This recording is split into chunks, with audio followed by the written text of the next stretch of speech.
किताब उर्दू अफ़साना ऐते हाज़िर में जिल्द अव्वल मुरतब राबिआ रुपा। अफ़साना निगार मोहम्मद अब्बुल ख़याम, क़लमी नाम ए ख़याम, पैदाइश 5 जून 1943, क़स्बा अर्की सूबा बिहार, तालीम BA कराची यूनिवर्सिटी 1967। तसनीफ़ कपल वस्तु का शहज़ादा अफ़साने 1993, खाली हाथ अफ़साने 2005, तरसील व तरवीज तनक़ीदी मज़ामीन 2011। अफ़साना बेज़रर। बॉस के सामने बैठी कैथरीन डिक्टेशन लेकर उठने ही वाली थी। वो तेज़ी से अंदर दाखिल होकर एक तरफ खड़ा हो गया। कैथरीन और बॉस ने उसे हैरत से देखा। चंद लम्हों तक दोनों समझ ही ना पाए हुआ क्या है। सामने खड़ा नौजवान अच्छा खासा कबूल सूरत था, लेकिन चेहरे पर अजीब अहमक खाना सी कैफियत ने घर कर रखा था। कुछ खौफज़दा भी लग रहा था। क्या बात है, कौन हो तुम? उसने बोलने की कोशिश की, लेकिन कोई आवाज़ ना निकली। इसके एक हाथ में भारी बैग था और ऐसा लग रहा था जैसे इसे संभालने में उसे दिक्कत हो रही है। बॉस ने इसके जवाब का इंतज़ार किया, फिर दोबारा पूछा, कौन हो तुम? इस कमरे में किस तरह दाखिल हुए? इसने गला साफ़ किया, फिर मिनमिनाती हुई आवाज़ में बोला, जी मेरा नाम वक़ार है, मैं वक़ार अहमद ख़ान। ठीक है वक़ार अहमद ख़ान, लेकिन तुम यहाँ क्या कर रहे हो? जी मैं आप इंश्योरेंस करा लीजिए, मैं इंश्योरेंस एजेंट हूँ, लाइफ इंश्योरेंस। क्या? बहुत ज़्यादा इंश्योरेंस एजेंट? तुम्हें अंदर किसने आने नहीं दिया? Get out. बॉस इतनी ज़ोर से आवाज़ में गरजा कि इसको फांस लग गई। कैथरीन ने पानी का गिलास बॉस की तरफ बढ़ाया और वक़ार की तरफ देखता रहा। वो थर-थर काँप रहा था और मुश्किल से ही अपना बैग संभाल पा रहा था। बॉस ने 2 घूंट पानी पिया और इसकी तरफ देखा तो आंखों में कुछ रहम का जज्बा उभरा। इधर आओ, बैठ जाओ। फिर वो कैथरीन की तरफ मुड़ा। कैथी, इसे पानी पिलाओ। वो आहिस्ता से आगे बढ़कर कुर्सी पर सिमट कर बैठ गया। ये कैसा तरीक़ा है इंश्योरेंस पॉलिसी बेचने का? तुम्हें मुझे से वक्त लेना चाहिए था, फिर मुकर्रर वक्त पर आते, मुझे क़ायल करने की कोशिश करते, मुख्तलिफ़ किस्म की पॉलिसियों को ज़ेर बहस लाते, इनके फ़वाइद बताते। जी सर, आप ठीक कह रहे हैं। वो पानी का पूरा गिलास चढ़ा गया था। सर झुकाए क्यों बैठे हो? मेरी तरफ देखकर बात करो। जी सर। अरे तुम्हें और भी कुछ आता है? जी सर किए जा रहे हो। जी नहीं सर, जी सर। इसने नज़रें ऊपर की तो आंखों में आंसू डबडबा रहे थे। बहुत ही अहमक मालूम हो रहे हो तुम। लाओ फॉर्म लाओ, मैं दस्तखत करता हूँ। कौन सी पॉलिसी दे रहे हो तुम? इसने रास्ते हाथों से अपना बैग खोला, एक फॉर्म बॉस की तरफ बढ़ाया, कुछ दूसरे कागजात जो शायद किसी खास पॉलिसी के ब्रोशर थे। बॉस ने खाने में रकम लिख दी और दस्तखत कर दिए। तफसील मिस कैथरीन तुम्हें लिखवा देंगी। फिर कैथी की तरफ देखकर बोले, कैथी इसे ले जाओ और चाय वाय पिलाओ और दूसरे स्टाफ से भी मिलवा दो। वो दोबारा इसकी तरफ मुड़ा। कभी वक्त लेकर मेरे पास आना, मैं तुम्हें बताऊंगा बिज़नेस कैसे करते हैं, लोगों को क़ायल किस तरह करते हैं। किसकी जेब से पैसे निकलवाना इतना आसान नहीं होता। जी सर, ठीक कह रहे हैं सर आप, इसने मरी हुई आवाज़ में कहा। इसने अपने कागजात समेटे बैग में रखे और बॉस का दस्तखतशुदा फॉर्म संभाले। बॉस को कई सलाम करके कैथरीन के साथ कमरे से बाहर निकल गया। कैथरीन ने इसे अपने सामने बिठाया, फॉर्म पुर करवाने लगी। फॉर्म पुर हो गया तो फॉर्म लेकर बॉस के कमरे में चली गई। कुछ देर बाद वापस आई तो मुस्कुरा रही थी। लो, प्रीमियम की रकम का चेक भी बॉस ने तुम्हें दे दिया। इसने चेक लेकर फॉर्म के साथ क्लिप कर दिया। बॉस ने कहा था। उसने कुछ कहना चाहा, फिर रुक कर कहा, हाँ। बॉस ने कहा था तुम्हें दूसरे स्टाफ से मिलवा दूँ, तुम्हें कुछ बिजनेस दिलवा दूँ। जी यही कहा था। यार वक़ार साहब, तुम्हारा नाम बड़ा भारी भरकम है, लेकिन आवाज़ इतनी मरील सी क्यों है? इसने बड़ी बेतकल्लुफ़ी से पूछा। जी आप ठीक कह रही हैं, मैंने पूछा, आवाज़ इतनी मरील क्यों है? मैं तुम्हें सिर्फ खान कहूँ या सिर्फ वक़ार? आप मुझे विक्की कहें। मेरे घर वाले भी यही कहते हैं। घर वाले कहते हैं ना, मैं तुम्हारी घरवाली नहीं हूँ। वो हंसी। वक़ार का चेहरा लाल बब्बू का हो गया। इसका मज़ीद सर झुक गया। भाई विक्की मियाँ, मैं तुम्हारे लिए काम करूँगी, लोगों से मिलवाऊँगी, बिजनेस दिलवाऊँगी, तुम एक दो लफ्ज़ से आगे बढ़ते ही नहीं। इस तरह कैसे काम चलेगा? कैथरीन के अंदाज से मालूम हो रहा था वो इसके अंदाज से लुत्फ़ ले रही है। जी ऐसे काम नहीं चलेगा, आप ठीक कह रही हैं, मैं बेतकल्लुफ़ से काम ले रही हूँ, तुम आप किए जा रहे हो। जी जी हाँ, वो चाय अभी तक नहीं आई। वो रुक कर बोला। कैथरीन हंस पड़ी। मैं भूल गई थी, अभी चाय मंगवाती हूँ। वो उठ कर बाहर चली गई। अभी आए जाएगी चाय। वो अपनी कुर्सी पर बैठी, पुश से टेक लगाते हुए, बाल पेन उंगलियों में घुमाते हुए इसे दिलचस्पी से देखने लगी। बॉस ने कहा था। इसने बोलने की कोशिश की तो कैथरीन ने इसे घूर कर देखा। मुझे याद है बॉस ने क्या कहा था, करूँगी कुछ तुम्हारे लिए, लेकिन कि तुम खास से बुरा आदमी हो। अच्छा ये बताओ, तुम वाकई इतने ही मासूम भोले भाले बेवकूफ़ जितने नज़र आ रहे हो, या अंदर से कुछ और हो? जी मैं ऐसा ही हूँ। तो फिर मिमियाने लगे। इसने फिर घूरा। नहीं नहीं, आप, मेरा मतलब है तुम्हें कैथी को कहूँ। कैथरीन हंसी पड़ी। क्यों? क्या इसलिए मेरे घर वाले मुझे कैथी कहते हैं? नहीं, मुझे क्या मालूम, बॉस इसी तरह कहते हैं ना तुम्हें? अच्छा,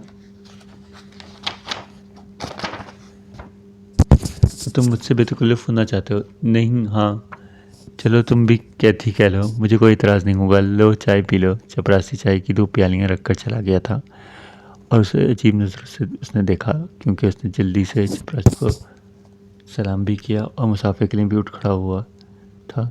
चाय पी कर उसने कैथरीन की तरफ देखा। कैथरीन मुस्कुराई। मुझे याद है बॉस ने कहा था। वो हंसने लगी। इतनी जल्दबाजी ठीक नहीं, मैं लोगों से बात करके रखूँगी, तुम कल लंच पर ब्रेक पे आ जाना, मैं कुछ लोगों से तुम्हें मिलवाऊँगी। तुम मैं जाऊँ कैथी? तुम इतना डर क्यों रहे हो कैथी कहने में? अच्छा ठीक है, कल लंच ब्रेक में आ जाना। इसने बैग उठाया और सलाम करके रुखसत हो गया। दूसरे दिन, तीसरे दिन और फिर कई दिन तक वो लंच ब्रेक पर आता रहा और शायद इसकी तवक्को से ज़्यादा बिजनेस हो गया। कई बार दफ्तर का वक्त कम होने पर इतना आना भी पड़ा। फिर इसने भी वतीरा इख्तियार कर लिया। कहीं भी जाना होता, घूम फिर के कैथरीन के दफ्तर का वक्त ख़त्म होने से कुछ पहले पास आ जाता। वो चाय पिलाती, फिर दोनों चहलकदमी करते हुए कैथरीन के फ्लैट पहुंच जाते। रुखसत होकर अपने घर चला जाता। कैथरीन का फ्लैट इसके दफ्तर से करीब ही था। पैदल ही अपने घर जाया करती थी। इस अरसे में कैथरीन ने अपने दफ्तर के अलावा कमेटी और अपने रब्त से भी काफ़ी बिजनेस दिलवाया। उसके रवैये में ऐसा नहीं लगता था कि वक़ार का इतना तफातसाना गिरा गुजरता है। फिर भी इसने एक दिन कैथरीन से पूछ लिया, कैथी मैं तकरीबन रोज़ाना ही तुम्हारे पास आ जाता हूँ, तुम्हें बुरा तो नहीं लगता? मेरी किसी बात से तुम्हें ऐसा महसूस हुआ कि तुम्हारा आना मुझे गिरा गुजरता है? नहीं, बस ऐसे ही पूछ लिया। उसने सर खुजाया। अच्छा चलो अब चाय ख़त्म करो, दफ्तर का काम वक्त ख़त्म हो रहा है।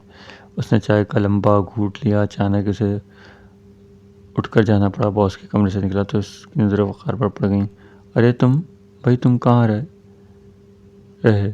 मैंने तुमसे कहा था कि मेरे पास आना, बिजनेस के कुछ गुर बताऊंगा। तुम्हें क्या नाम बताया था तुमने? ओ वक़ार, इसने आहिस्ता से कहा।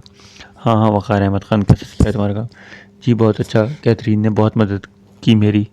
इसने सर झुकाते जवाब दिया। ठीक है, तुम चाय पियो, लेकिन मेरे पास आना ज़रूर, तुम्हारी सारी झिझक दूर कर दूंगा। जी। उसने नज़रें नीचे ही रखी। कैथी का ख्याल रखना ज़रा शर्मीला है। बॉस ये कहकर चला गया तो कैथरीन ने अपना सामान दराज में बंद किया और जाने के लिए उठ खड़ी हुई। वक़ार भी उसके साथ चलने लगा। कि तुम रोज़ाना मुझे घर छोड़ने के लिए आते हो? कैथरीन ने उसकी तरफ देख कर पूछा। हाँ, आप, मेरा मतलब है तुम अकेली आती हो इसलिए? मैं तो हमेशा से अकेली आती हूँ, इतना करीब तो है मेरा फ्लैट। हाँ, फिर भी ये बताओ, मेरे दिए हुए कॉन्टैक्ट पर गए थे? इसने बात का रुख मोड़ा। हाँ गया था, 1 हफ्ते बाद कर बुलाया। फिर ठीक है, मैं दोबारा इससे बात कर लूँगी। इसने कोई जवाब नहीं दिया। अचानक कैथरीन से, मैंने इतने बिजनेस दिलवाए हैं तुम्हें, मेरा तो अच्छा खासा कमीशन होना चाहिए। सब तुम्हारा है, कहो कितना चाहिए? इसने फ़र्क दिल से कहा। अरे मैं तो मजाक कर रही थी। यही ख़राब बात है, तुम फ़ौरन सीरियस हो जाते हो। तुम मजाक को मजाक लिया करो तो ठीक है, मैं कुछ नहीं दे रहा तुम्हें। इसने हंसने की कोशिश की। इसका फ्लैट आया था और रुखसत करने के बजाय इसके सामने खड़ा हो गया। कैथरीन ने इसे रेत की तरफ देखा। क्या बात है विक्की, आप, तुम कॉफ़ी नहीं पिलाओगे अपने हाथ से बनाई? कैथरीन इर्द गिर्द का ख्याल किए बगैर ज़ोर से हंस पड़ी। क्या बात है, ये कॉफ़ी कहाँ से याद आ गई? बस ऐसे ही। तुम किसी को कॉफ़ी के लिए मदद नहीं करती? कैथरीन के चेहरे पर एक साया सा आकर गुजर गया।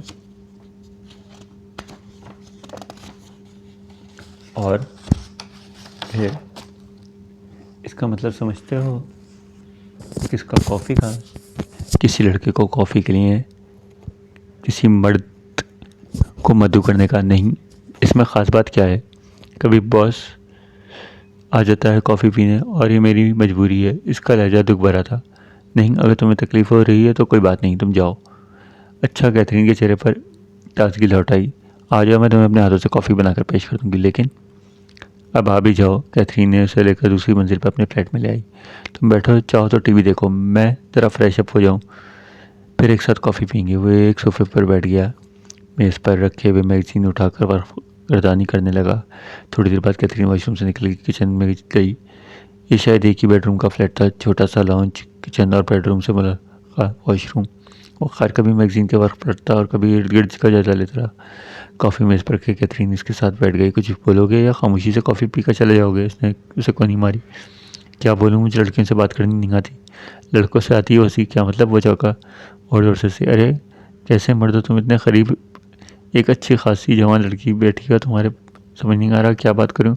वक़ार ने कोई जवाब नहीं दिया, लेकिन इसके चेहरे पर अहमद खान तासुर के साथ साथ दुख की परछाइयाँ भी छा गईं। क्या बात है विक्की? मेरी बात से कोई तकलीफ़ पहुँची? नहीं कैथी, फिर क्या बात है? मैंने दरअसल आज तक औरत देखी ही नहीं। कैथरीन ने पहले उसकी तरह का, क्या मतलब है तुम्हारा? और मैं तुम्हारे सामने घर वाले भी हैं होंगे। तुम समझने की कोशिश करो कैथी, मैंने आज तक औरत नहीं देखी। क्यों नहीं देखी? क्यों?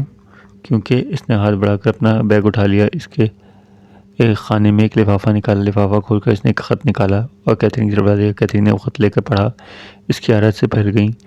किसी डॉक्टर को दिखाया, लेकिन ये तो डॉक्टर का ही लिखा हुआ ख़त है। वो ख़त इसके हाथ में रचता रहा। खैर का सर सीने की तरफ मज़ीद झुक गया। मुझे तुमसे हमदर्दी है, लेकिन क्या ये लाइला है जी? आजकल तो ऐसी ऐसी दवाएं। डॉक्टर ने यही तो लिखा है, मैं सब कुछ आजमा चुका हूँ। फिर इसलिए कहता हूँ, मैंने औरत नहीं देखी, कभी इसकी नौबत नहीं आई। फिर कैथरीन कुछ देर खामोश रहकर बोली, किस तरह देखना चाहते हो? कुदरती हालत में छूकर महसूस करते हुए कैथरीन देर तक सोचती रही। वो फिर बोली, आओ बेडरूम में। उसका लहजा हमदर्दाना था। वक़ार ने ख़त संभाल कर लिफाफे में रखा, अपने बैग से किसी खाने में रख दिया जहाँ से निकाला था।